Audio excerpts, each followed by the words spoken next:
হামের এই উদ্ভূত পরিস্থিতিতে বেশ কয়েকটি পদক্ষেপ রাজশাহী মেডিকেল কলেজ হাসপাতালের পক্ষ থেকে গ্রহণ করেছি, আপনাদের মাধ্যমে একটু বলতে চাই।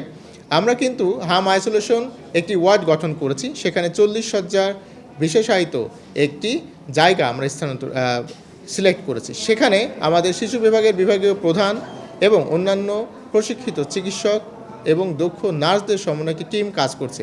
এছাড়া আমরা প্রত্যেকটি শিশু ওয়ার্ডে হাম আইসোলেশন কর্নার করেছি।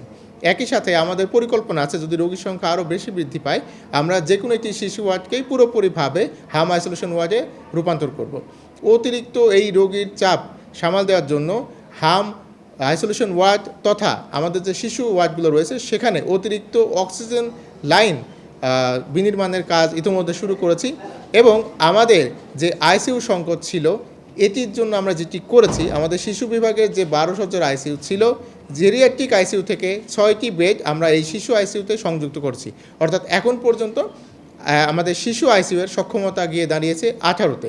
আজকে 132 জনের মধ্যে 4 জন কিন্তু অ্যাডাল্ট, প্রাপ্তবয়স্ক যে হামের বা সাসপেক্টেড হামের রোগীগুলো আমরা পাচ্ছি, তাদের নিয়েও আমাদের পরিকল্পনা রয়েছে। আমরা মেডিসিন ওয়ার্ডগুলোতেও কিন্তু হাম আইসোলেশন কর্নার চালু করেছি।